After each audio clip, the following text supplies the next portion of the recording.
హల్లెలూయా హల్లెలూయా. దేవునికి మహిమ కలుగును గాక. హల్లెలూయా.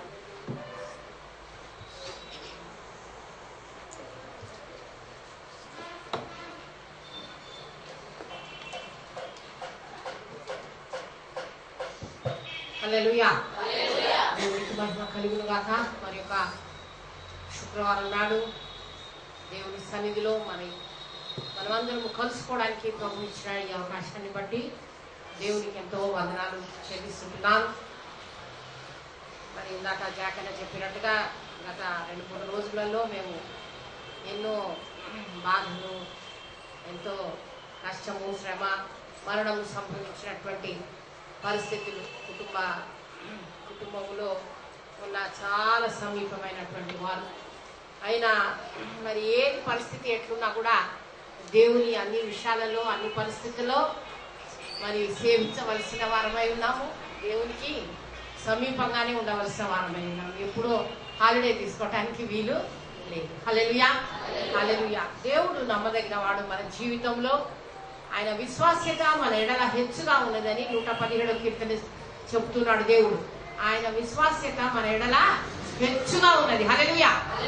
ఇందాక చాలా మంది సాక్ష్యాలు చెప్పారు, అద్భుతమైన సాక్ష్యాలు చెప్పారు. దేవునికే వందనాలు, దేవునికే స్తోత్రాలు.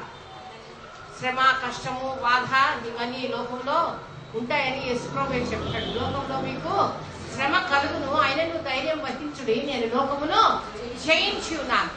కానీ ఒక్కటి గుర్తుపెట్టుకోండి, శ్రమ పడుతున్నప్పుడు ఈ లోకంలో నాకంటే శ్రమ పడేటోళ్ళు లేరని ఇప్పుడు అనుకోవద్దు.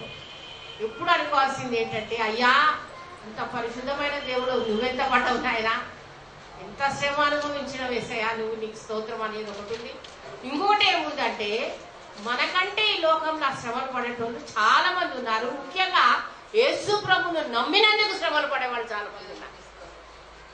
ఆయనను నమ్మినందుకు భార్య ముందు భర్తను, భర్త ముందు భార్యను, తల్లిదండ్రుల ముందు పిల్లల్ని, పిల్లల ముందు తల్లిదండ్రులను చంపేస్తున్నారు. అట్లాంటి శ్రమలు పడి దేవుని కోసం ఉన్నారు. వాళ్ళ ముందు మనము ఎక్కడున్నామో ఊహించడానికి కూడా వీలు. వాళ్ళ కాలు గోటి కూడా మనము సరిపోము. కొన్నిసార్లు ఏమవుతుందంటే, మన కష్టము మనమే పడుతున్నాం లోకంలో, ఇక మనల్ని మించిన కష్టాలు లోకంలో ఎవరికి లేవు అనే ఒక సెల్ఫ్ పిటీ మన మీద మనకే ఎక్కువ జాలి ఎక్కువ అవుతుంది. ఎప్పుడు గుర్తుపెట్టుకోవాల్సింది ఏంటంటే, అయ్యా శ్రమ ఎవరికి వచ్చినా కూడా ఆ శ్రమలో నిన్ను ఎరిగేటట్టు సహాయం చేయండి. హల్లెలూయా. శ్రమ అందరికీ ఒకటి కాబట్టి ఒకటి ఉండకుండా ఉండదు. దేవుని వాక్యంలో ఉంది, ప్రతివాడు తన సిలువను ఎత్తుకొని అంది. అందరికి సేమ్ యూనిఫామ్ సిలువ లేదు. ఎవడు సిలువ వాడికి సపరేట్ ఉంది. ఎవడు సిలువ వాడికి అర్థమవుతుంది, ఎదుటోనికి అర్థం కాదు ఆ సిలువ. కానీ ప్రతివాడు తన సిలువను ఎత్తుకొని పోయేదే ఉన్నది. కానీ అందులో చెప్పాల్సింది ఏంటంటే, అయ్యా ఇది ఎన్నదగినది కాదు. చూడండి, రోమీయులకు రాసిన పత్రిక 8వ అధ్యాయము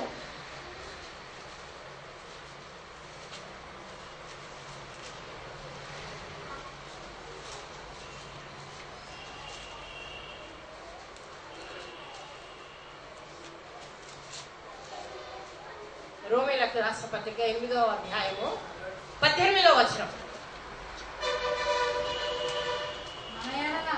మన ఎడల ప్రత్యక్షము కాబోవు ఆ మహిమ ఎదుట ఇప్పటి కాలపు శ్రమలు ఎన్నతగినవి కాదు. హల్లెలూయా హల్లెలూయా. ఎంత గొప్ప వాక్యం అంటే, ఎప్పుడు ఈ వాక్యం నాకు చాలా ప్రియమైంది. మన ఎడల ప్రత్యక్షపు కాబోవు ఆ మహిమ ఎదుట ఇప్పటి కాలపు శ్రమలు ఎన్నతగినవి కాదు. హల్లెలూయా.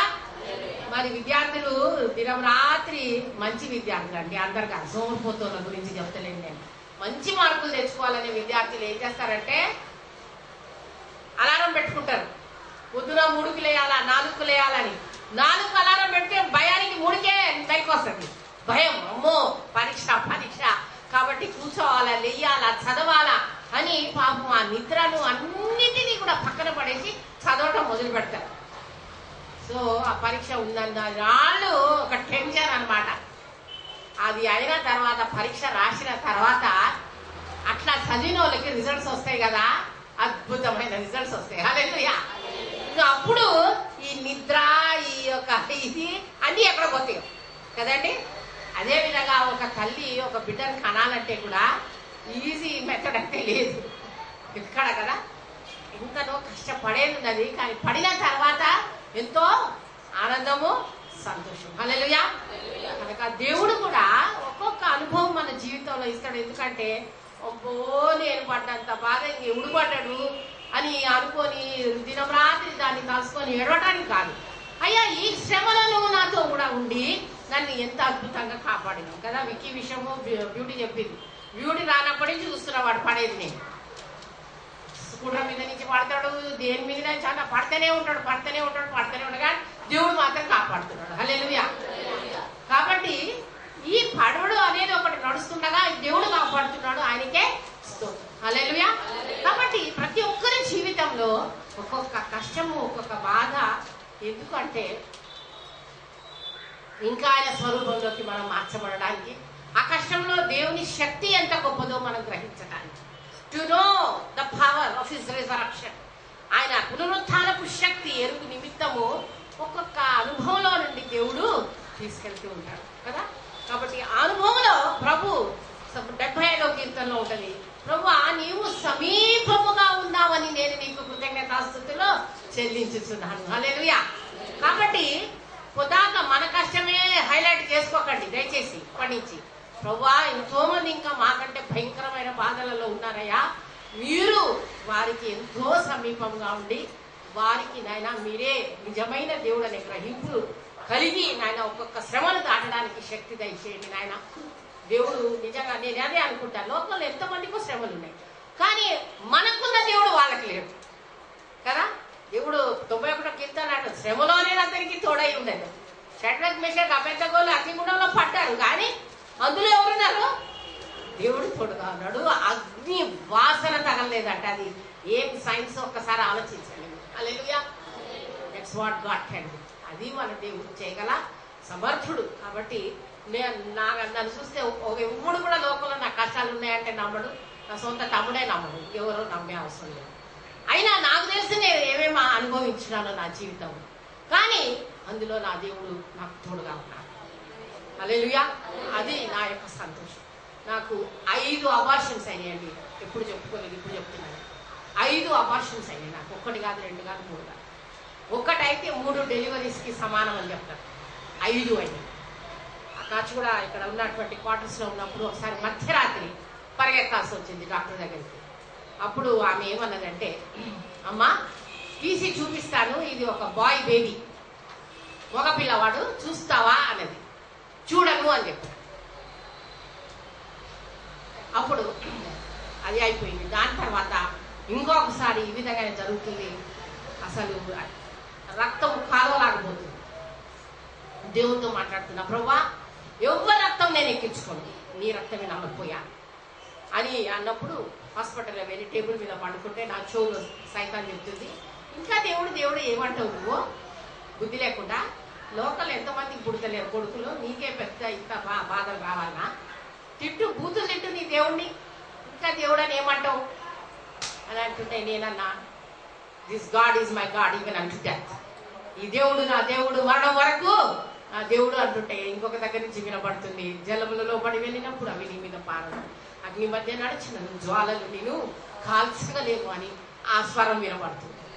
కాబట్టి అటువంటి దాటడానికి దేవుడు సహాయం చేసి కొన్నిసార్లు గుర్తొచ్చినప్పుడు చాలా బాధ అనిపిస్తుంది. వెంటనే అనుకుంటా, ప్రభా పిల్లలే లేని వాళ్ళు ఎంతమంది లేరు, నాకు అద్భుతమైన 2 కుమార్తెలను ఇచ్చినావు ప్రభా, నీకే స్తోత్రం. హల్లెలూయా. గుర్తొచ్చినప్పుడు మానవ రీత్యా బాధ కలగగానే వెంటనే నాకు అర్థమైంది, ఇది సైతాన్ ఏదో అసాల్ట్ చేస్తున్నాడు నన్ను అని. వెంటనే గుర్తొచ్చి వెంటనే అంటాయా ఇచ్చినావు, ముఖ్యాలు లాంటి 2 కుమార్తెలను ఇచ్చినావు, నీకెంతో వందనాలు. పిల్లలు లేని వాళ్ళు ఇంట్లో ఎంతోమంది ఉండగా ఆ శ్రమ నువ్వు అలా చేసినావు, కానీ ఆ శ్రమ నన్ను తాకనీయకుండా దాటించినావు నాయన, నీకే హల్లెలూయా. కాబట్టి శ్రమ వచ్చినప్పుడు మనదే చాలా పెద్దది అనుకోకుండా, ఇంతకంటే ఘోరంగా పడేవాళ్ళు అనేకులు ఉన్నారు, వాళ్ళని కరుణించు దేవా. వారు నిన్ను ఎరుగుటకు నీ కృపను పొందుకొని నీ శక్తితో దాటడానికి సహాయం చేయని ప్రార్థన చేద్దాం. మన ఎడల ప్రత్యక్షపు కాబో ఆ మహిమ ఎదుట ఇప్పటి కాలపు శ్రమలు ఎన్నదగినవి కావు. హల్లెలూయా, హల్లెలూయా. దేవునికి మహిమ కలుగును గాక. ఇతరులకు వచ్చే శ్రమలకు మనకు వచ్చే శ్రమలకు ఇదే, దిస్ ఇస్ ద డిఫరెన్స్. అందరికి వస్తాయి. మనిషి అన్నాక ఎప్పుడు రాకుండా పుట్టినాటి నుంచి ఆడు మంచి బెడ్ ఆఫ్ రోజెస్ లో పడుకొని పోయేటోడు ఎవడు లేడు, ఉండడు. కానీ అందులో ఆయన మనతో కూడా ఉన్నందుకు దేవునికి వందనాలు. హల్లెలూయా. ఇక శక్తిని దినము అనుభవించే కృపను ఆయన బిడ్డలకు దయచేసే దేవుడు. చూడ అమ్మ పాపం 2 గాజు పెంకలు గుచ్చుకొని ఏమైందో ఆ కూడా అర్థం కాని స్థితిలా మరి సెప్టిక్ అవుతుంది, ఏమేమో అవుతుంది. అట్లా ఏం కాకుండా దేవుడు కాపాడిందంటే ఎంత అద్భుతం అని. హల్లెలూయా. దేవునికి మహిమ కలుగునుగా. కాబట్టి మన శ్రమ కంటే ఆయన శక్తి, మన శ్రమ కంటే ఆయన ప్రేమ, మన శ్రమ కంటే ఆయన మనకి ఎట్లా తోడుకున్నాడు అది ఎక్కువ ఆలోచిద్దాం. హల్లెలూయా. మన ఎడల ప్రత్యక్షపు కాబో ఆ మహిమ ఎదుట ఇప్పటి కాలపు శ్రమలు ఎన్నదగినవి అవును. ఆయన ఎంత గొప్ప మహిమ మాకు ఇవ్వబోతున్న గొప్ప దేవుడవు నీవే నాయన. హల్లెలూయా. ఓకే, మరి పోయినసారి ఏం నేర్చుకున్నాం?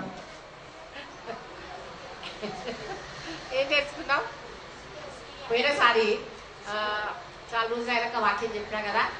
మరి మీలో నన్ను ప్రేమించిన వాళ్ళు చాలా మంది వచ్చి నన్ను బహుగా ప్రోత్సహించారు. చాలా వందనాలు, థ్యాంక్ యూ సో మచ్.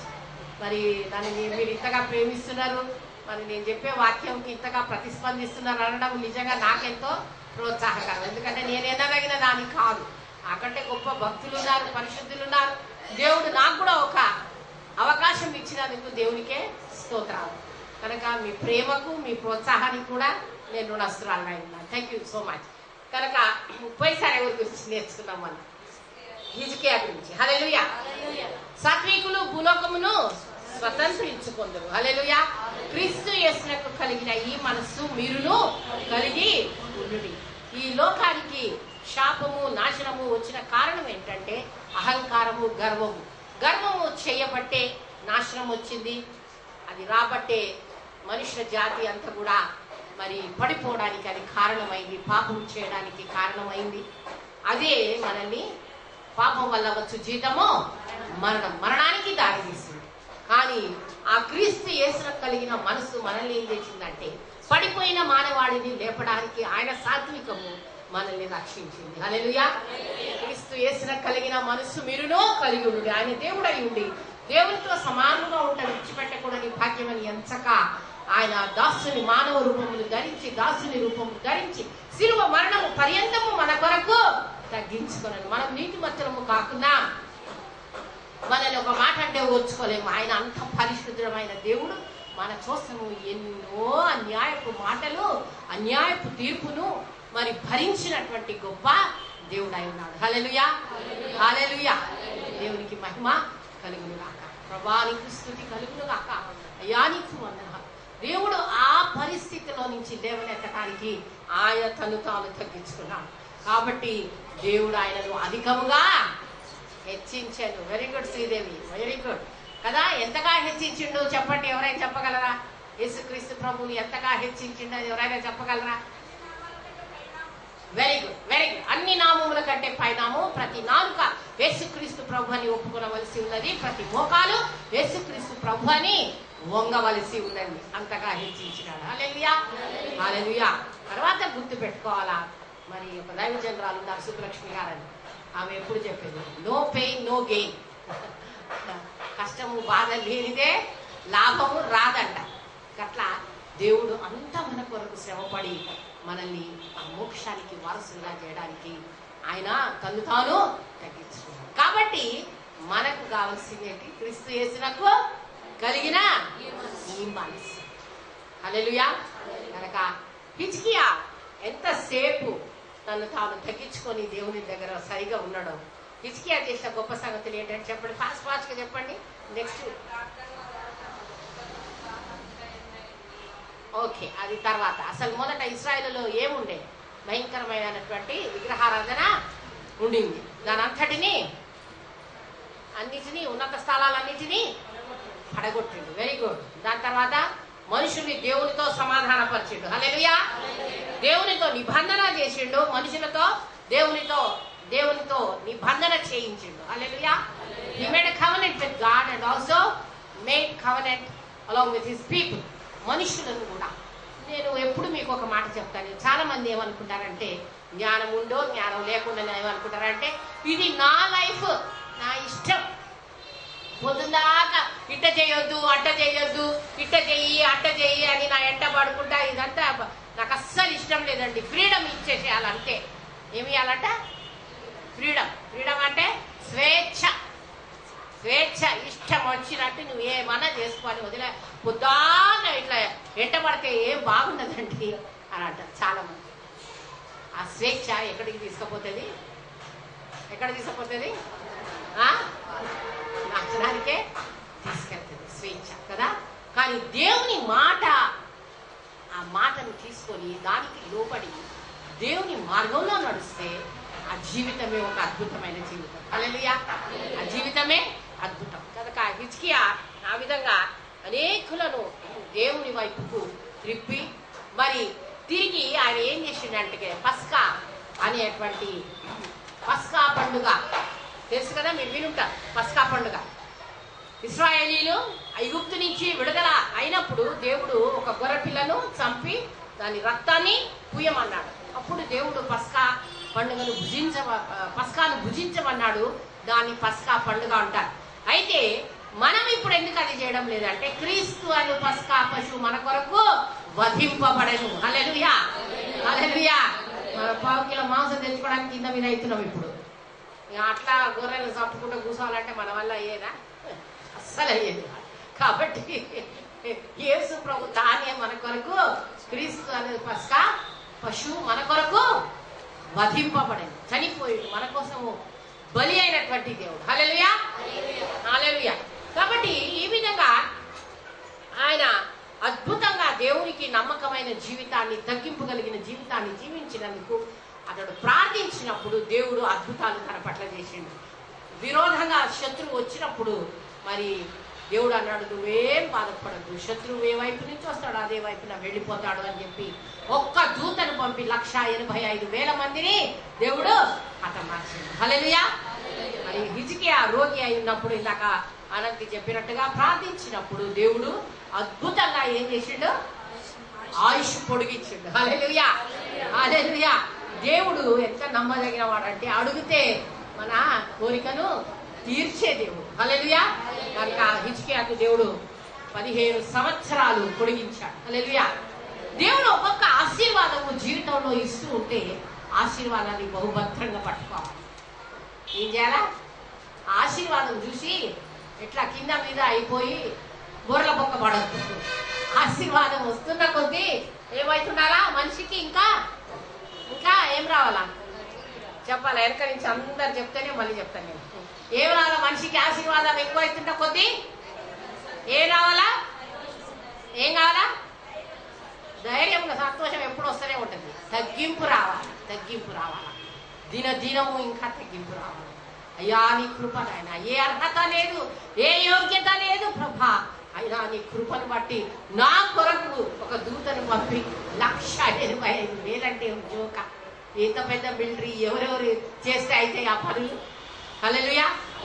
దేవునికి మహిమ కలుగును గాక. తన ఆయుష్ను పొడిగించాడు. పొడిగించిన తర్వాత చాలా భద్రంగా ఉండవలసినటువంటి పరిస్థితిలో హిజ్కియా అది పోగొట్టుకున్నాడు. పోగొట్టుకొని ఏమొచ్చింది హిజ్కియాకి చెప్పండి కొంచెము చూడండి. 2వ దినవృత్తాంతంలో త్వరగా చెప్పి నేను ఈరోజు చెప్పవలసిన వాక్యంలో చెప్తాను. చూడండి 2వ దినవృత్తాంతంలో 32:25.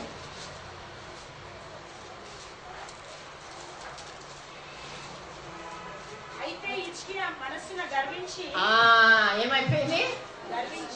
ఇంత మంచి అద్భుతాలు చూసిండు, గొప్ప సంగతులు చూసిండు, ప్రార్థన చేస్తే ఆయుష్ పొడిగించబడ్డది. ఒక్క దూతను దేవుడు ఆయన కోసమే స్పెషల్ గా పంపిండు. ఇన్ని అయిపోయిన తర్వాత ఇంకా అయ్యా నీ దయా నీ కృప నీ బాంఛన అనకుండా ఏమైపోయిందంట? హిజ్కియా ఏమయ్యాను? మనస్సును గర్వించి తనకు చేయబడిన మేలునకు తగినట్లు ప్రవర్తింపనందున. ఈ మాట ఒక్కటి గుర్తు పెట్టుకోండి. తనకు చేయబడిన మేలుకు తగినట్లుగా ప్రవర్తింపనందున అతని వీధికి యూదా యెరూషలేములో కోపము రాగా హిజ్కియా హృదయం గర్వము విరచి తాను యెరూషలేము కాపురస్తులను తమ్మును తాము తగ్గించుకొని కనుక చాలు. ఇక్కడ ఒక సామెత ఉంది, లోకం సామెత. ఏంటది? అడుసు తొక్కనేలా కాలు కడగనేలా. రోతల ఎందుకు కాలు పెట్టాలి? ఎందుకు మళ్ళా దాన్ని శుభ్రం కడుక్కోవడానికి ఎందుకు బాధపడాలి? అసలు తొక్కకుండానే ఉంటే అయిపోతుంది కదా. కాబట్టి తనకు ఏమంట, తనకు చేయబడిన మేలుకు తగినట్లుగా ప్రవర్తించాలంట. జాగ్రత్త సుమా. జీవితంలో దేవుడు మరి యోహాను సువార్త 1:17లో ప్రభువా నీ పరిపూర్ణత నుండి నీ పొందితి మీ కృప వెంబడి. కృపను తెలుసా మీకు ఈ పాట? ప్రభువా నీ పరిపూర్ణత నుండి పొందితి మీ కృప వెంబడి కృపను. ఈ ఒక్కొక్క కృప, ఒక్కొక్క ఆశీర్వాదం పొందుతూ ఉంటే దానికి సరిపోయేటట్టు ప్రవర్తించాలట. కాబట్టి ఇన్ని పొందిన హిజ్కియాకి ఏమొచ్చేసింది? అబ్బో మేమెంత భక్తులమో, ఎంత పరిశుద్ధులమో, మేమెంత ఉపవాసం చేస్తామో, మేమెంత ప్రార్థన చేస్తామో, మేమింత చేస్తాము, మేమంతా చేస్తాము అనే కానీ వచ్చే కష్టం. అయా నీ దయా నీ కృపైనా అయా ఇట్లా నిలబెట్టుకున్నావు ప్రభా. పాపులము, అపరాధముల చేత పాపముల చేత చచ్చిన వారమై ఉండగా మమ్మల్ని క్రీస్తుతో కూడా బ్రతికించిన దేవుడు అయ్యా నీకు స్తోత్రము. మాలో ఏ మంచి యోగ్యత లేదు. ఏమైనా మంచి ఉంటే అది కేవలము నీ కృపను బట్టియే, నిన్ను బట్టియే తప్ప నాయన అతిశయ కారణం ఏది లేదు. కాబట్టి దేవుని కోపం ఏమైందట? రగులుకున్నది. రగులుకోగానే వెంటనే మరోడు వల్ల బ్యాక్ టు నార్మల్ వచ్చేయండి. ఏమైందట? వెంటనే చదవమా. విడిచి వెంటనే చాలా ఇమీడియట్ టర్నింగ్ బ్యాక్. యెరూషలేము కాపురస్తులను తమను తాము తగ్గించుకొని గనుక హిజ్కియా దినములలో యెహోవా కోపము జనుల మీదకి రాలేదు. హల్లెలూయా. నిజంగా ఎంత ప్రేమగల దేవుడు అండి, ఎంత ప్రేమగల దేవుడు. కోపం రగులుకుంటూనే ఉన్నది. వెంటనే పాపం హిజ్కియా తను చేసే తప్పును గ్రహిస్తూనే ఉన్నాడు. వెంటనే తను తగ్గించుకుంటూనే ఉంటున్నాడు. దేవుడి కోపము వెంటనే ఏమైపోయింది? అక్కడి నుంచి పక్కకు జరిగిపోయింది. హల్లెలూయా. హిజ్కియా కాలంలో దేవుడు ఆ శిక్ష రానివ్వలేదు. హల్లెలూయా. నిజంగా సాత్వికంలో ఉన్నంత ఆశీర్వాదము ఈ లోకంలో ఇంకెక్కడ లేదు. చూడండి 31 కీర్తన 23 వచనం చదవండి ఎవరైనా. కీర్తన 31:23. యెహోవా భక్తులారా మీరందరూ ఆయనను ప్రేమించుడి. యెహోవా విశ్వాసులను కాపాడును. గర్వముగా ప్రవర్తించు వారికి ఆయన గొప్ప ప్రతీకారము చేయును. గర్వముగా ప్రవర్తించు వారికి ఆయన ఏం చేస్తాడంట? గొప్ప ప్రతీకారము. చర్చిలో ఉన్నంతసేపు అందరు దేవదూతలే. కొంచెం బయటికి పోగానే ఉడన్న కొంచెం ఇట్లా తగిలి కొంచెం ఇట్లా పుల్ల పెట్టగానే ఇంకా వచ్చే అప్పుడు తెలుస్తుంది ఎంత సాత్వికులమో, ఎంత లోపల మనకు అహం అనేది ఉందో అప్పుడు అర్థమైంది. కాబట్టి ఉన్నట్టుండి తెలియకుండా వచ్చి కాలు మంచిగా తొక్కుతారు. తొక్కగానే అమ్మ కొంచెం తీయమ్మ కాలు అనేది ఒకటైతే ఏ కాళ్ళు కనిపిస్తలేవా, కాలు ఈ తీరుగా దొక్కినావు అప్పుడే వచ్చేస్తలే. అంతసేపు మళ్ళా అంతా హల్లెలూయా స్తుతి మహిమ అన్నీ అయిపోతాయి అప్పటికి. కాబట్టి ప్రియమైన వర్గాలా 81వ కీర్తనలో దేవుడు చెప్తాడు, ఇశ్రాయేలు నీవు నా మాట వినిన ఎడల నీకు ఎంత మేలు. అయ్యా నువ్వు ఓర్చుకున్నావు కదా ప్రభా, నాకు కూడా ఓర్చుకోవడానికి సహాయము దయచేయి. హల్లెలూయా. కాబట్టి దేవుడు ప్రతీకారం చేసే దేవుడు అని మర్చిపోదు. చాలా మంది అనుకుంటారు మన దేవుడే లేదు, లైట్ తీసుకో. ఈ మధ్య చాలాగా నేర్చుకున్నారు లైట్ తీసుకో. లైట్ తీసుకున్నాక హెవీ అయ్యి కన్నులు పడతాయి. అది ఎప్పుడు మర్చిపోదు. లైట్ తీసుకోకూడదు, చాలా సీరియస్గా తీసుకోవాలి. ఏమి? దేవుని మాట. ఆయన మాటను విని దాని చొప్పున, ఈయన మాటలు విని వాటి చొప్పున నడుచుకొని వాడు బండ మీద తన ఇల్లు కట్టుకోను. హల్లెలూయా, హల్లెలూయా. దేవునికి మహిమ కలుగును గాక. మరి 138:6 ఉంటుంది, ఆయన మహోన్నతుడు అయినను ఆయన దీనులను లక్ష్య పెట్టును. హల్లెలూయా, హల్లెలూయా. అన్నిటికంటే మించి దేవుడు మనకిచ్చిన గొప్ప డ్యూటీ ఏంటో తెలుసా మీకు? ఏంటి? మనము దేవుని ఎరిగినాక దినము మన పిల్లల్ని ఎందులో పెంచాలా? దేవుళ్ళో. అందుకే ఇచ్చింది దేవుడు. చాలా మంది పిల్లల్ని ఎందుకు అంటారంటే, ఆయన ముసలోడు అయినాక అప్పటికి అక్కర వస్తాడు వీడు, అప్పుడు మమ్మల్ని చూసుకుంటాడులే అని చాలా మంది అనుకుంటారు కదా. కానీ దేవుడు పిల్లల్ని ఇచ్చిన కారణం ఏంటి అని అంటే, ఆయన కొరకు పెంచి తిరిగి ఆయనకి అప్పచెప్పడానికి. హల్లెలూయా. దేనికోసం ఇస్తాడు పిల్లల్ని? ఫుల్గా ఇప్పుడు తిండి పెడితే రేపు మళ్ళీ మనకు పెడతాడేమో, తిండి మంచిగా చూసుకుంటాడు, ఏం ఫికర్ లేకుండా. దానికోసం పిల్లల్ని దేవుడు ఇచ్చిన కారణం ఏంటిది? పిల్లలు యెహోవా ఇచ్చు బహుమానం. ఆ బహుమానాన్ని తిరిగి ఆయనకి అప్పచెప్పడానికి దేవుడు ఆ పిల్లల్ని మనకు అనుగ్రహించినాడు. కాబట్టి ఆ పిల్లల్ని దేవుని మార్గంలో పెంచడం అనేది మన యొక్క డ్యూటీ, మన యొక్క. అంతేగాని మనం వాడి గాలి వదిలేసి జాగన్నా ప్రార్థన చేయవా, మా ఓడుతా వేస్ట్ ఫెలో అయిపోయినాడు, నా బిడ్డ అంత పనికిరాంది అయిపోయింది, నువ్వు ప్రార్థన చేయవా ఉండబడి అని హోంవర్క్ చేయడానికి కాదు. మనం దినము క్షణము ప్రార్థన చేస్తుండాలా. మన పిల్లల్ని దేవుని మార్గంలో నడిపించడానికే దేవుడు మనల్ని పిల్లలతో ఆశీర్వదించుడు. ఈ మనస్సే హిజ్కియా యొక్క కొడుకు. ఎవరండి? హిజ్కియా యొక్క కొడుకు. ఈ మనస్సే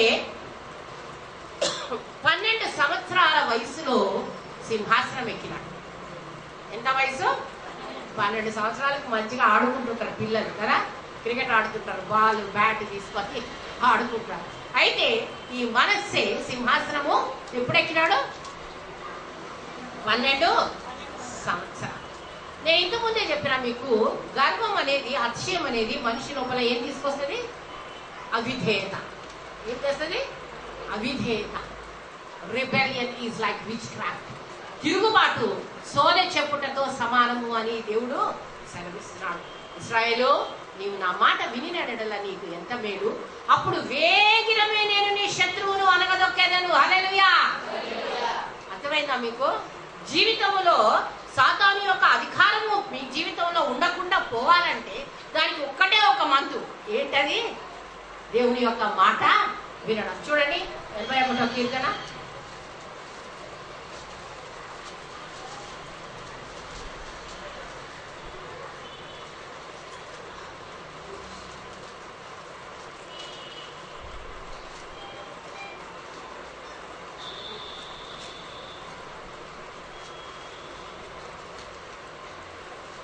చూడండి 13వ వచనం చదవండి. 13, 14. అయ్యో అయ్యో దేవుడు అంటాడు. అయ్యో అంటే ఎంత బాధ అవుతుందో దేవుడు. చూడండి, నా ప్రజలు నా మాట వినిన ఎడల, ఇశ్రాయేలు నా మార్గములను అనుసరించిన ఎడల ఎంత మేలు, ఎంత మేలు. అయ్యో నా ప్రజలు ఇశ్రాయేలు నా మాట అనుసరించిన ఎడల ఎంత మేలు. చదువు. అప్పుడు నేను వేగిరమే వారి శత్రువులను అణగదొక్కుదును. హల్లెలూయా. శత్రువు అధికారం మన మీద ఉండడానికి కారణం ఏంటంటే దేవుని మాటకు మనము లోబడకుండా ఉండడమే కారణం. అర్థమైందా?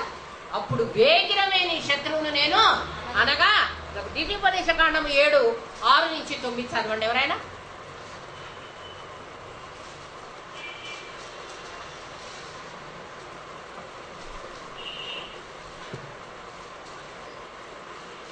నీవు నీ కుమారులకు వాటిని అభ్యసింపజేసి నీ ఇంట కూర్చుంటున్నప్పుడును, త్రోవను నడిచినప్పుడును, పండుకొనున్నప్పుడును, లేచినప్పుడును వాటిని గురించి మాట్లాడవలెను.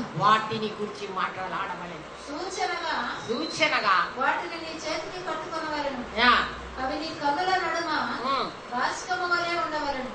నీ ఇంటి ద్వారబంధముల మీదను నీ గౌనుల మీదను వాటిని వ్రాయవలెను. హల్లెలూయా. హల్లెలూయా. అదే ఆశ నాకుండింది. దేవా, నాకు ఒక సొంత ఇల్లు ఇస్తే నా ఇంటిలో ఈ వాక్యము రాయబడి ఉండాలి ప్రభా. ఈ గౌనుల మీద అది ఏం చేయాలంట? రాయబడవలెను. కూర్చుంటే, లేస్తే, పండుకుంటే, త్రోవ నడుస్తుంటే ఏం చేయాలి? మనము పిల్లల్ని టీవీకి అప్పచెప్పాలా? అది ఇప్పుడు మనం చేస్తున్న ఘనకార్యం. టీవీకి అప్పచెప్తే ఆడుతోనే తలకాయ నొప్పి మనకు పోతుంది. ఆ బిజీ, మన పని మనం చేసుకోవచ్చు. కానీ దేవుడు ఏమంటున్నాడు? కూర్చున్నా, లేచినా, పండుకున్నా, త్రోవ నడిచినా ఏం చేయమంటున్నాడమ్మా? ఏం చేయాలి? వాళ్ళకి ఏం చేయాలి? వాటిని గురించి మాట్లాడాలా? అంటే వేస్ట్ చెత్త కబుర్లు చెప్పడానికి కాదు. దేవుని యొక్క మాటలు, దేవుని యొక్క గొప్పతనము, ఆయన విశ్వాస్యత, ఆయన శక్తి, ఎంత గొప్ప దేవుడు అయినాడు. ఆ దేవునిలో ఉంటే వచ్చే ఆశీర్వాదం ఏంటి? ఆ దేవుని విడిచిపెడితే వచ్చే నష్టం ఏంటి? ఇదే చెప్తున్నాను. హల్లెలూయా. ఒకవేళ చెప్పకపోతే చెప్పడం ఆరంభించండి. అంతేగాని వాడిని గాలికి వదిలేసి మళ్ళీ దైవ సేవకుని హోంవర్క్ ఇచ్చి నువ్వు ఒకటి ప్రార్థన చేయి, నేనేమో గాలికి పెంచుతా అంటే అది అందుకు కాదు. నువ్వు పిలవపడ్డది. నువ్వు పిలవపడ్డది ఏంటంటే నీ పిల్లలని దేవుని మార్గంలో. హల్లెలూయా. కాబట్టి దేవుని యొక్క ఆజ్ఞ చూద్దాం. చూడండి, ద్వితీయోపదేశ కాండము 12:1-6. మీరు స్వాధీనపరచుకున్నటకు మీ పితరుల దేవుడైన యెహోవా నీకు ఇచ్చిన దేశమున మీరు భూమి మీద బ్రతుకు దినములన్నిటిను మీరు అనుసరించి గైకొనవలసిన కట్టడలను భూమి మీద ఉన్న చదువా భూమి మీద ఉన్న బ్రతుకు దినములన్నీ మీరు అనుసరించి గైకొనవలసిన కట్టడలను విధులను ఇవి మీరు స్వాధీనపరచుకొనబోవు జనములు గొప్ప పర్వతముల మీదనేమి మెట్టల మీదనేమి పచ్చని చెట్లన్నిటి క్రిందనేమి ఎక్కడెక్కడనైతే తమ దేవతలను పూజించేను ఆ స్థలములన్నిటినీ మీరు బొత్తిగా పాడు చేయవలను. దేవుని యొక్క ఆజ్ఞ అయినది. ఏం చేయాలంటే ఆ బొత్తిగా పాడు చేయవలను. దేవుడు అంటాడు, ఏ విగ్రహంలో నేను నివసింపను అని. విగ్రహారాధికులందరూ మండుచున్న అగ్నిగుండములో పడవేయబడదురు. ఇది 2వ మరణం. మనం అనుకోవచ్చు, ప్రభా ఏ విగ్రహం పెట్టుకుంటలేము నాయన, చాలా మట్టసంగా మర్యాదగా బతుకుతున్నామని. మంచి సంగతి. కానీ దేవుని కంటే ఏది ప్రేమించినా అదే ఒక విగ్రహంగా మారిపోతుంది. ధనాపేక్ష విగ్రహారాధనలో చంపివేడి. కొలసీలకు రాసిన పత్రిక 3:7 ఉంటుంది. ధనాపేక్ష విగ్రహారాధనను చంపివేయడు. కనుక దేన్ని ఎక్కువ ప్రేమిస్తావో అదే నీకు ఒక విగ్రహంగా మారిపోతుంది. అదే ద్వితీయోపదేశ కాండం 12:29-31 వరకు చదువు. నీవు వారి దేశమును స్వాధీనపరచుకొనుటకు వెళ్ళుచున్న జనములను నీ దేవుడైన యెహోవా నీ ఎదుట నుండి నాశనము చేసిన తరువాత నీవు వారి స్వాస్థ్యమును స్వాధీనపరచుకొని వారి దేశంలో నివసించినప్పుడు వారు నీ ఎదుట నుండి నశింపజేయబడిన తరువాత నీవు వారి వెంట వెళ్ళి చిక్కుబడి వారి దేవతలను ఆశ్రయింపగోరి ఈ జనములు తమ దేవతలను కొలిచినట్లు నేరును చేసేదనని అనుకోకుండా జాగ్రత్తగా ఉండవలెను. హల్లెలూయా. హల్లెలూయా. ఏం చేయాలట? జాగ్రత్తగా ఉండవలెను. జాగ్రత్తగా ఉండవలెను. పోయినసారి ఇక్కడ మా ఆఖరి చిన్న కూతురు వాక్యం చెప్పింది కదా మీ మధ్యలో, అమెరికా నుంచి వచ్చి కరుణ జాషువా. సో చిన్నప్పుడు ఇట్లా నేను తెలియకుండా పిల్లలతోని అక్కడ ఉన్న ఏదో గుడికి పోయి వచ్చిన తర్వాత ఎక్కడ పోయినామంటే ఇట్లా పోయినానుదంట, పెద్ద కొట్టిండండి. గడ్డం పట్టుకొని పెద్ద కొట్టిండండి. హల్లెలూయా. హల్లెలూయా. పెద్ద కొడితేనే అప్పుడు అర్థమైంది ఇంకొకసారి ఆ పని చేయటానికి వీలు లేదు. నిష్టగా బ్రతకాల. ఇట్లా బ్రతకాలా? నిష్టగా బ్రతకాలా దేవుడి కోసం. ఆ నిష్టను పోగొట్టుకుంటే నీ యొక్క ప్రత్యేకతను నువ్వు కోల్పోతావు కదా. దేవుడు అంటాడు, లోకంలో ఇంకా మనుషులు లేక నేను నిన్ను ఎన్నుకోలేదు, నేను నిన్ను ప్రత్యేకించుకున్నా, భూ ప్రజలందరిలో నేను నిన్ను ప్రత్యేకించుకున్నా. కాబట్టి నువ్వు నా కొరకు ఎట్లా బ్రతకాలా? నిష్టగా బ్రతకాలా. హల్లెలూయా. హల్లెలూయా. చాలా మంది తల్లిదండ్రులు పాపం ఎంత ప్రేమిస్తుంటారంటే వాళ్ళు ఏం చేసినా అయ్యేవాళ్ళు. అది ఏం ప్రేమనో ఏం కథనో నాకు అర్థం కాదు. దేవుడు అంటాడు, బెత్తము వాడని వాడు తన కుమారునికి విరోధి. నువ్వు బెత్తము వాడిన ఎడల వారిని పాతాళము నుండి రక్షించేదని, తప్పించేదని. హల్లెలూయా. అది దేవుని ఆజ్ఞ. దేవుని కంటే మనం పెద్ద సైకాలజిస్ట్ లాగా బిహేవ్ చేయరు. ఏదో చాలా ఎక్కువ తెలివితేటలు ఉన్నాయని టూ మచ్గా చేస్తే ఏమవుతుందంటే కిందికి నీళ్ళు వస్తాయి, వాళ్ళకి మనకి తర్వాత. జాగ్రత్త. కాబట్టి వాళ్ళతో నువ్వు చిక్కు పడకూడదు. సౌభాగ్యం ఈజ్ ఎంజాయ్ కదా. వారితో మనము చిక్కు పడడానికి కాదు, పిలవబడ్డది వాళ్ళ మధ్యలో ఉంటూ ప్రత్యేకంగా జీవించాలి కదా. ఎందుకు? రాజులైన యాజక సమూహమైంది. అయితే ఈ హిజ్కియా ఇంత గొప్ప రివైవల్, ఇంత గొప్ప ఉజ్జీవాన్ని తీసుకొచ్చిండు, కానీ ఆయనకు పుట్టిన కొడుకును అట్లా పెంచుకోవడానికి చేత కాదు. That's the saddest point. కనుక చూడండి, మనస్సే ఆ దేవుని మార్గంలో నడవకుండా, దేవుని వెంబడించకుండా తను చాలా పడిపోయినటువంటి స్థితిలోకి వచ్చాడు. కనుక చూడండి ఒకసారి 2వ దినవృత్తాంతములు 33:2-6 వరకు. తన తండ్రి ఏమేమి చేసి రివైవల్ తీసుకొచ్చిండో, ఉద్యోగం తెచ్చిండో, ఈయన ఎగ్జాక్ట్లీ ఆపోజిట్ చేయడం మొదలుపెట్టిండు. ఇతడు ఎవరంటాడు? హిజ్కియా కొడుకు మనస్సే. ఇశ్రాయేలీయుల ఎదుట నుండి యెహోవా వెళ్ళగొట్టిన అన్యజనులు చేసిన హేయ క్రియలను అనుసరించి యెహోవా దృష్టికి చెడు నడత నడిచెను. చూసారా, ఇక్కడ ఇప్పుడే చదివావు. వాళ్ళు చేసినట్టు తప్పుడు పనులు చేసి నువ్వు చిక్కుపడద్దు అంటున్నాడు. ఈయనేం చేస్తున్నాడు? చదువుమా, ఏం చేస్తున్నాడు? యెహోవా దృష్టికి చెడు నడత నడిచెను. యెహోవా దృష్టికి చెడు నడత నడిచెను. తన తండ్రి అయిన హిజ్కియా పడగొట్టిన ఉన్నత స్థలములను, హిజ్కియానేమో ఉన్నత స్థలాన్ని పడగొట్టింది. ఇప్పుడే మనం చదివినాం, ఉన్నత స్థలాన్ని పడగొట్టాలని చెప్పి ఇప్పుడే మనం చదివినాం. ఉన్నత స్థలములను తిరిగి కట్టించి, పడగొట్టిన వాటిని మళ్ళీ ఏం చేస్తున్నాడు? ఈయన కట్టిస్తున్నాడు. బయలుదేవతకు బలిపీఠములను నిలిపి దేవతా స్తంభములను చేయించి ఆకాశ నక్షత్రములన్నిటినీ పూజించి కొలిచెను. What a tragedy. ఒక్కసారి ప్రియమైన వారులారా, దేవుడు మీకు ఇచ్చిన పిల్లలను ఎట్లా పెంచుకుంటున్నారో ఒకసారి చూడండి. మీ పిల్లలే కాదు, మీ రాబోయే తరాలు దేవుని కోసము నిష్ఠగా ఉండాలనేటువంటి ఆశ మీలో ఎంతమంది కూడా నాకైతే తెలియదు. చాలా మంది ఎట్లా అంటే దేవుడు కావాలా, మళ్ళీ అడ్డు కూడా ఉండాలి. గోడ మీద పిల్లల, గోడ మీద ఎటు ఎటు వీలైతే అటు దునికినప్పుడు అటు దునకాలా, ఇటు దునకడానికి వీలైతే ఇటు దునకాలి. యేసు ప్రభుతో అయ్యే మేలులు కావాలా, కానీ యేసు ప్రభు బిడ్డలాగా ఉండకుండా కనబడాలా. ఈ రెండు కావాలి. అట్లా దేవునితో నీ తమాషా చేస్తే నడవదు. దేవుని దగ్గర ఏంటిది కరెక్ట్గా నిలబడేది ఉన్నది కదా.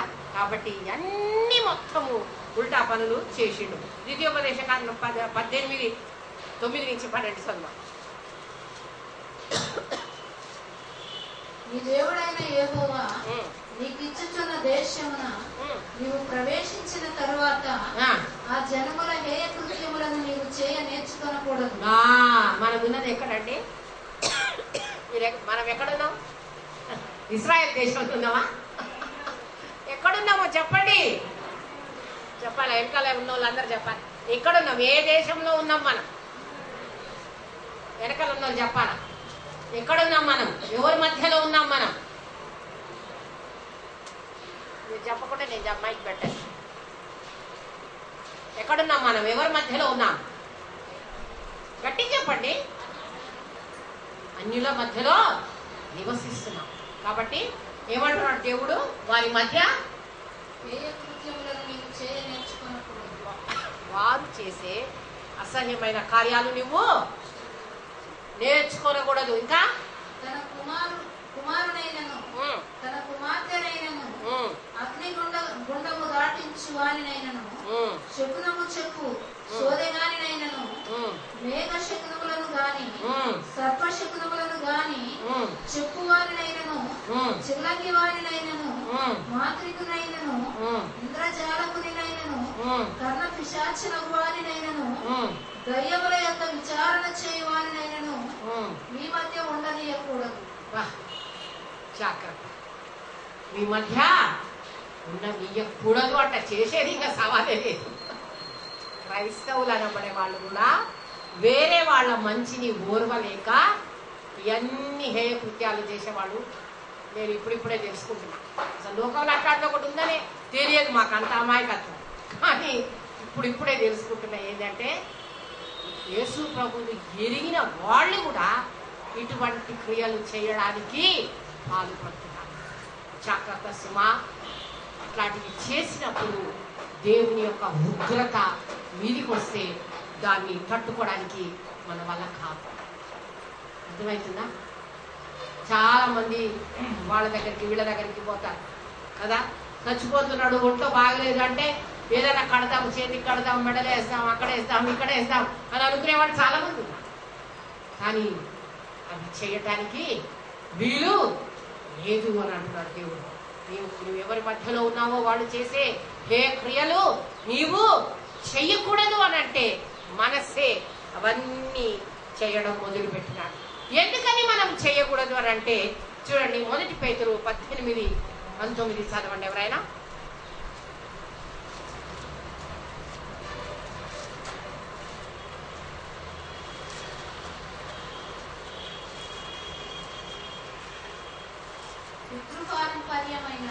పితృపారంపర్యమైన మీ వ్యర్థ ప్రవర్తనను విడిచిపెట్టిన మీ వ్యర్థ మనకొచ్చే ఆచారాలు, మనం చేసే అన్ని తాత తండ్రుల దగ్గర నుంచి చేసే కార్యాలన్నింటినీ విడిచిపెట్టినట్టుగా వెండి బంగారముల వంటి, వెండి బంగారం అంటే చాలా విలువైనవి, క్షయ వస్తువుల చేత, క్షయమైన అంటే నశించిపోయే వస్తువుల చేత మీరు విమోచింపబడలేదు. జాగ్రత్త సుమా.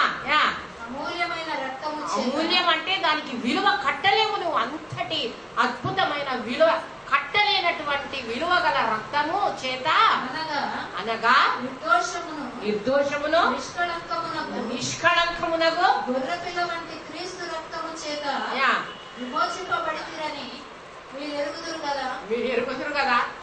ఇంత అమూల్యమైనటువంటి విలువ గల రక్తము వెండి కాదు, బంగారం కాదు, నశించిపోయే దానితో కాదు నీవు విమోచింపబడ్డది. కానీ అమూల్యమైనటువంటి నిర్దోషమైన నిష్కళంకమైన ఆ యేసు ప్రభు రక్తము చేత నువ్వు విమోచింపబడ్డావని నువ్వు ఎరగవా? అది ఎరిగితే నువ్వు ఇట్లా చేయడానికి ఏమాత్రము వీలు లేదు. Can do like that. ఎందుకంటే మనము ప్రత్యేకమైన జనాంగమై ఉన్నాం. హల్లెలూయా. రోమా 12:1-2 ఏమని రాసిందంటే చదవండి.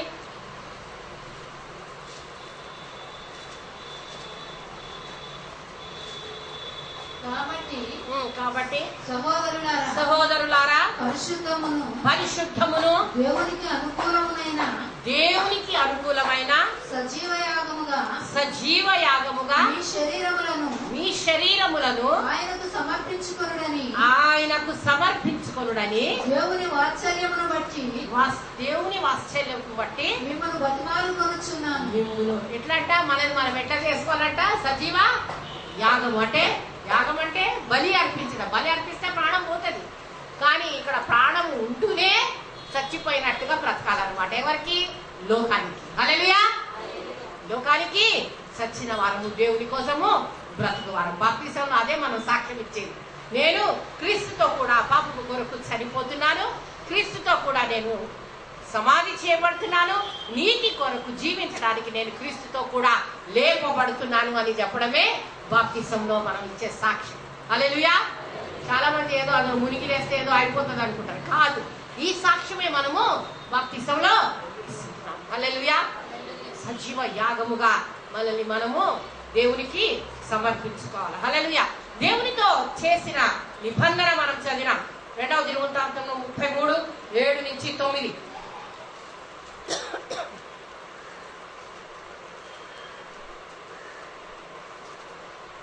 ఇశ్రాయేలీయుల గోత్ర స్థానములన్నిటిలో నేను కోరుకొనిన యెరూషలేమునందు నా నామము నిత్యము ఉంచెదను.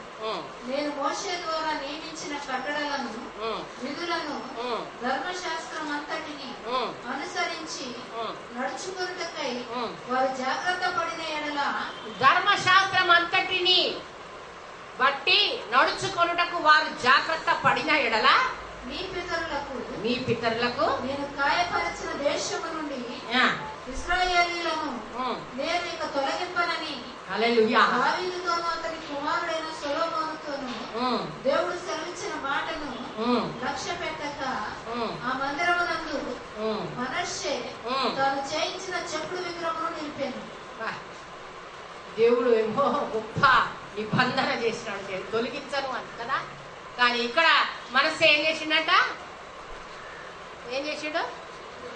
చెక్కుడు విగ్రహం. హల్లెలూయా హల్లెలూయా. ఏంటి హల్లెలూయా? దీనికి హల్లెలూయా చెప్పడం ఏంటంటే, ప్రియమైన వారలారా, దేవుడు ఈ ధర్మశాస్త్రం మనకి ఇచ్చాడు. ఏమి చెయ్యాలా ఏమి చెయ్యకూడదు అని ఈ ధర్మశాస్త్రం మనకు క్షణక్షణం బోధిస్తుంది. అది చదివితే నువ్వు ఇంకొక రకంగా బ్రతకడానికి వీలు. అంత ధర్మశాస్త్రం లేని వాళ్ళు లోకంలో కొల్లలు ఉన్నారు. పాపం వాళ్ళకి తెలియదు ఏది మంచో ఏది చెడో, వాళ్ళకి తెలియదు. కానీ ఈ ధర్మశాస్త్రము మన పాదములకు దీపము, త్రోవకు వెలుగై ఉన్నది. ఏది చెయ్యాలా ఏది చేయకూడదని దేవుడు బోధిస్తూ ఉండగా ఏం చేసిండంటే, అక్కడ చెక్కిన విగ్రహాన్ని నిలిపిండు. ఏమై ఉంటుంది మరి అట్లా పెట్టగానే? ఏమైంది చూడమా. ఈ ప్రకారం మనష్షే యూదా వారిని యెరూషలేము కాపురస్తులను మోసపుచ్చిన వాడై ఇశ్రాయేలీయుల ఎదుట ఉండకుండా యెహోవాను నశింపజేసిన అన్యజనుల కంటేను వారు మరింత అక్రమంగా ప్రవర్తించినట్లు చేయుటకు కారకుడాయెను. ప్రియమైన వారలారా, ఈ మధ్యాహ్నము మిమ్మల్ని మీరు పరీక్షించుకోండి. మీ జీవితము ఎట్లా ఉన్నది? మీరు దేవుని వైపు మనుషులు తిరగడానికి కారకులవుతున్నారా, లేకపోతే మిమ్మల్ని చూసి ఈ దేవుడు మాకు వద్దు అనేటట్టు కారణమవుతున్నారా? ఒకసారి చూసుకోండి, పరీక్షించుకోండి. మనస్సే చేసిన కార్యాలను బట్టి ఏమైందంట? యెహోవాకు ఏమైంది? యెహోవాకు విరోధముగా మనుషులను తయారు చేశారు. దేవుడు మనల్ని పిలిచిన పిలుపు ఏంటి? పోయినసారి మనం చదువుకున్నాం. సమాధాన పరిచర్యను దేవుడు మనకు అనుగ్రహించాడు. ఏదది? దేవునితో మనము సమాధాన పడుట, లోకాన్ని దేవునికి సమాధాన పరచడానికి దేవుడు మనల్ని పిలిచిన పిలుపై ఉన్నది. హల్లెలూయా. We are ambassadors for Christ to reconcile the world with the Creator.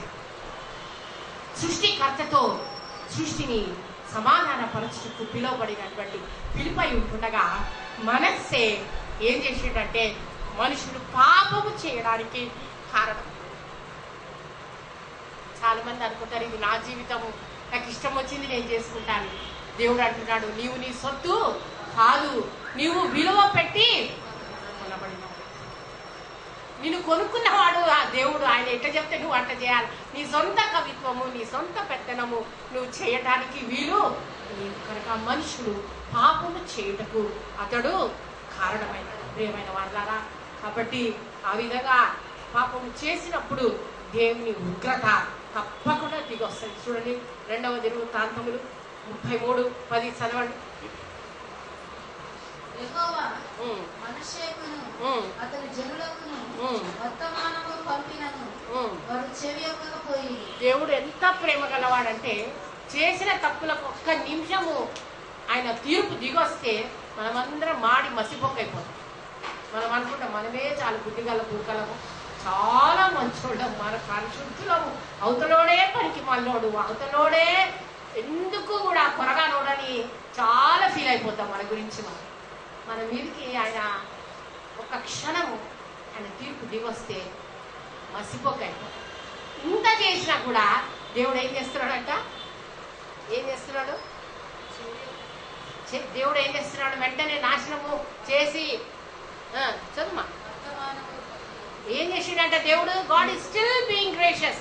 ఇంకా కృప చూపుతూనే ఉన్నాడు. హల్లెలూయా హల్లెలూయా. ఎంత కృప గల. చదువుమా.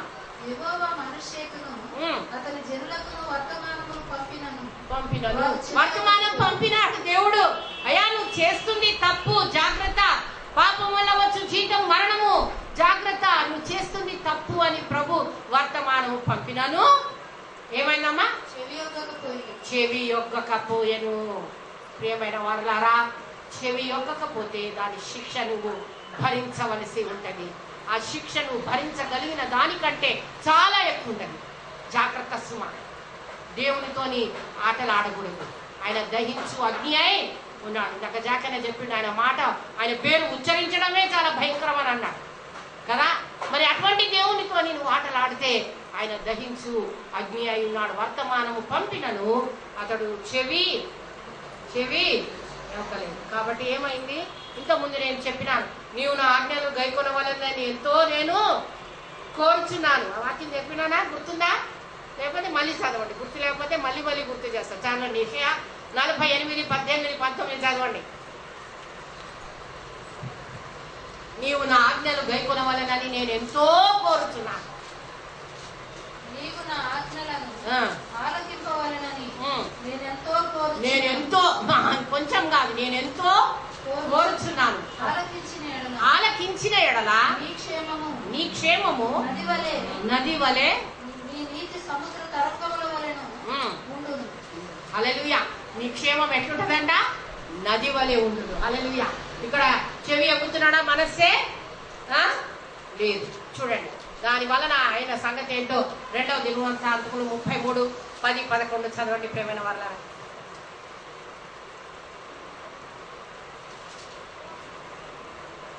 యెహోవా మనుష్యులను అతని జనులకును వర్తమానములు పంపినను వారు చెవి యొక్కకపోయిరి. కాబట్టి యెహోవా చెప్తే కూడా ఎక్కుతలేదు. కాబట్టి అష్షూరు రాజు యొక్క సైన్యాధిపతులను వారి మీదకి రప్పించారు. మనుష్య తప్పించుకొని పోకుండా వారు అతన్ని పట్టుకొని గొలుసులతో బంధించి అతన్ని బబులోనుకు తీసుకొని పోయి. ఎంత భయంకరం! ఒకసారి చూడండి. పాపం చేసిండు. చేసిన పాపము చూసి దేవుడు వెంటనే నాశనం చేయకుండా వర్తమానం పంపిండు, హెచ్చరిక పంపించిండు దేవుడు. అయినా కూడా చెవి యొక్కలేదు, వినలేదు. కాబట్టి ఇంకా తప్పక దేవుడు ఏం చేసిండు? శత్రువు చేతికి అప్పగించిండు. ఏం చేసిండంట? ఆ శత్రువులు మనసే ఎవరండి? రాజు. Is king. ఎవరు? రాజు. ఆ రాజు యొక్క గతి ఇప్పుడు ఏమైపోయిందంట? శత్రువులను పంపించి గొలుసులతో అతనిని బంధించి బబులోనుకు చెరగా తీసుకొని పోయినా. కనుక జాగ్రత్త. ఎప్పుడైతే దేవుని మాట మనము వినమో అదే పరిస్థితి వస్తుంది. సాతానుడు మనల్ని సంకెళ్లతో వేసి బంధిస్తాడు. పాపములో, దాసత్వములో బంధిస్తాడు. యోహాను సువార్త 10:10 ఉంటుంది. దొంగతనం చేయుటకు, హత్య చేయుటకు, నాశనము చేయుటకే వచ్చును, కానీ మరి దేనికి రాడు. జీవం ఇచ్చుటకు, అది సమృద్ధిగా అనుగ్రహించుటకు నేను వచ్చి. హల్లెలూయా. సాతాను చేతిలోకి నువ్వు వెళ్ళిపోయినావంటే నీ జీవితము సర్వనాశనం. జాగ్రత్త. కాబట్టి మనస్సే ఒక రాజులాగా ఉండవలసినటువంటి వాడు, గొప్పగా ఏలవలసినటువంటి వాడు, దేవుని చేత ఆశీర్వదించబడవలసినటువంటి వాడు ఏ స్థితిలోకి వచ్చాడంటే గొలుసులతో బంధింపబడి శత్రువుల మధ్యలోకి చెరగా కొనిపోబడేటువంటి భయంకరమైన స్థితికి దిగజారిపోవాల్సి వచ్చింది. ప్రేమైన వారులారా, మన దేవుడు దహించు అగ్ని అయి ఉన్నాడు. చాలా ప్రేమ గలవాడు. అది ఉంటూ ఉండగా is also God who is a consuming fire. కనుక దేవుని ఎప్పుడు లైట్ తీసుకోకండి. లైట్ అనే మాట మర్చిపోండి దయచేసి. చాలా మంది పిల్లలు ముఖ్యంగా లైట్ తీసుకోంటారు. లైట్ లేదు, ఏమి లేదు. ఏవి అయిపోతే తొన్నులు పడితే చాలా కష్టాలు పడాల్సి వస్తుంది. జాగ్రత్త.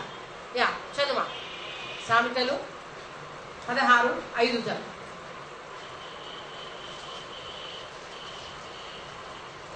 సామెతలు 16:5.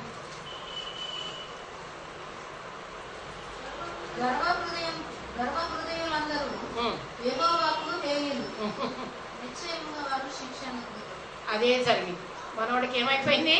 గర్వం వచ్చింది. వచ్చినందుకు దేవునికి ఏమైపోయాడు? తిరుగుబాటు చేసిండు. తిరుగుబాటు చేసినందుకు ఏమొచ్చింది? ఏమొచ్చిందమ్మా? శిక్ష. ఇప్పుడు చదివిందేమో, మళ్ళీ చదువని.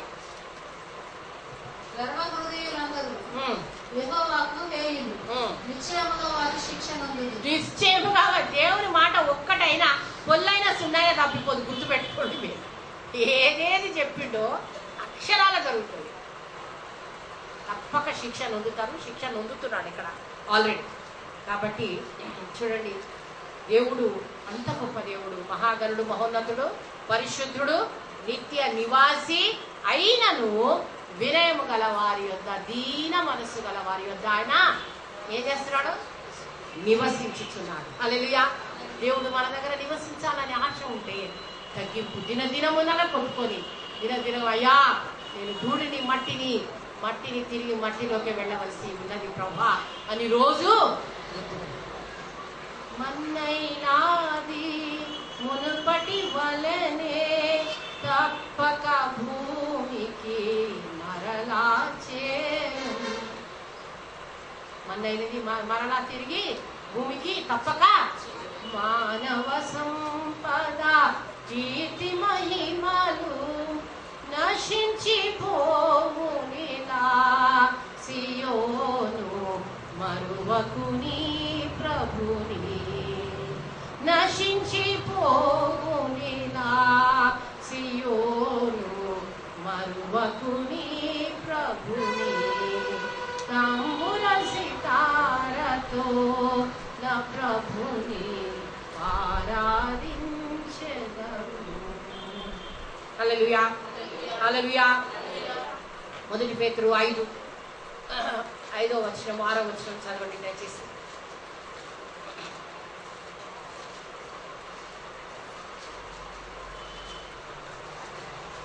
దేవుడు తగిన సమయమందు మిమ్మును హెచ్చించినట్లు ఆయన బలిష్టమైన చేతి క్రింద దీన మనస్కులై ఉండుడి. ఆయన బలిష్టమైన చేతి కింద నువ్వు దీన మనస్సు కలిగి ఉంటే దేవుడు నిన్నేం చేస్తాడంట? హెచ్చిస్తాడు. హల్లెలూయా. దేవుడు హెచ్చించిండు. 12 ఏళ్ల వయసుకే సింహాసనం మీద కూర్చునే అటువంటి భాగ్యం దేవుడు ఇచ్చిండు. కానీ దాన్ని ఏం చేసుకున్నాడు? పాడు చేసుకున్నాడు. అంతా అయిపోయింది. పాపము చాలా కష్టాల పాలైనాడు. శత్రువుల చేతిలో చిక్కిపోయినాడు. ఇప్పుడు ఏమవుతుందో చూడండి. 2వ దినవృత్తాంతములు 33:15-16 చదవండి.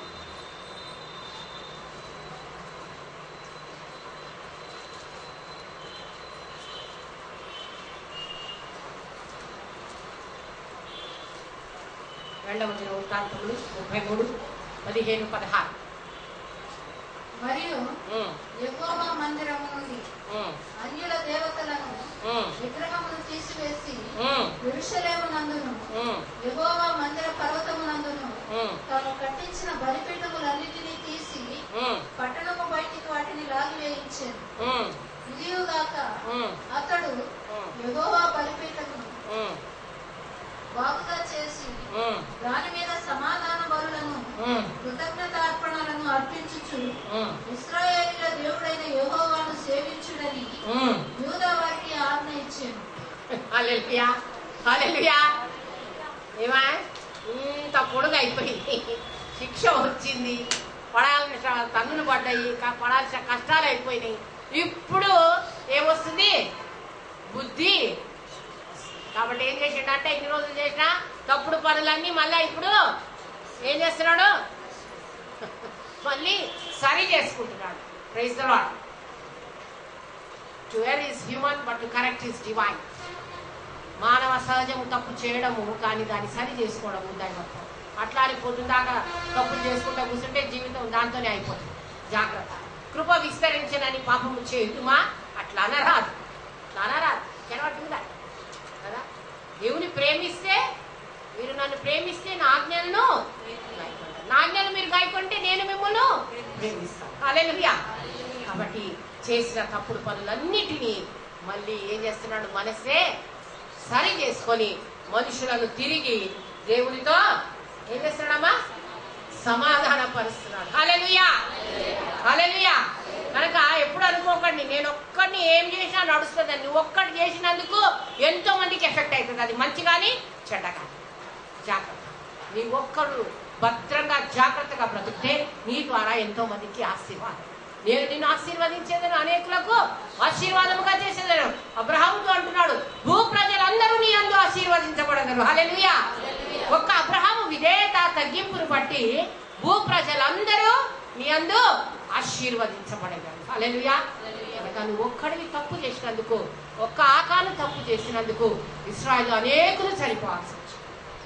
ఆకోరు శ్రమగల లోయ అనేటువంటి భయంకరమైన అనుభవంలోకి వెళ్ళవలసి వచ్చింది.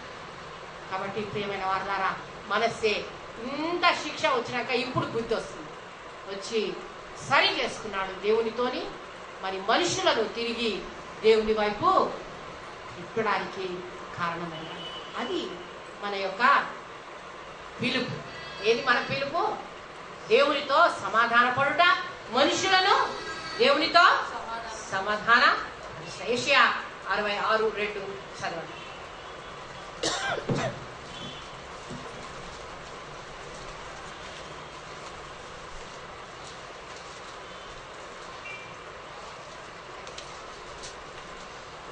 అవన్నీ నా హస్తకృత్యము, అవి నా వలన కలిగినవని యెహోవా సెలవిచ్చుచున్నాడు.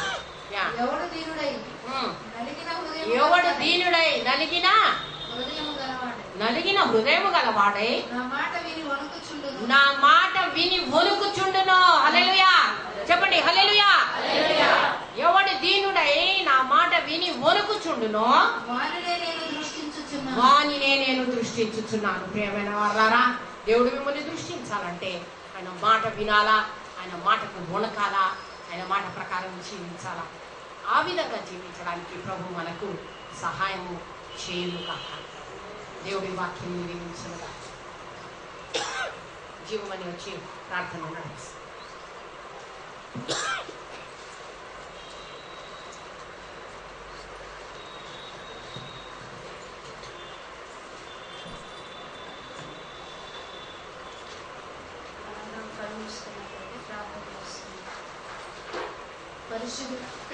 పరిశుద్ధుడ, ప్రేమ, మా ప్రియ పరలోకపు తండ్రి, ఈ బంగారు పాదములకు వందనాలు, స్తుతులు, స్తోత్రములు ప్రభువా. ఇప్పుడు వరకు నా తండ్రి మీరు మాతో మాట్లాడారు. దేవానికి స్తోత్రములు ప్రభువా. ఏ విషయంలోనూ నాయన మేము తప్పిదములు చేయకుండా మమ్మలను మేము జాగ్రత్తగా కాపాడుకుంటాము నాయన. అయా నీవు మాకు తోడై ఉన్నావు కనుక తండ్రి నీకు స్తోత్రాలు చెల్లించుకుంటూ ఉన్నాం. ప్రతి విషయంలో ప్రభువా అయా నీకు సమీపంగా మేము జీవించడానికి సహాయం దయచేయండి. మా తప్పిదములన్నిటిని కూడా క్షమించి ప్రభువా. అయా నాయన ఎవడు దీన మనస్సునై అయా నా మాట విని వణుకుచుండునో వానినే నేను దృష్టించుచున్నానని సెలవిచ్చిన ప్రకారముగా తండ్రి మేము దీనులముగా తండ్రి లోకములో జీవించటకు మీ కృపను అనుగ్రహించమని ప్రార్థన చేస్తూ ఉన్నాం. అనేకులను ప్రభువా అయా నీతో సమాధాన పరచుటకు కూడా నాయన మమ్ములను తీర్చిదిద్దుమని ప్రార్థన చేస్తున్నాం. అయా వాక్యము చెప్పిన నాయన మరి ఆంటీని మీరు దీవించి ఆశీర్వదించండి. అంతకంతకు ప్రభువా మీ రెట్టింపు దీనిని ఆశీర్వాదంతో నింపి ప్రభువా మరి ఎక్కువగా ప్రభువా నీ సన్నిధిలో నీ బిడ్డను వాడుకోమని ప్రార్థన చేస్తున్నాం.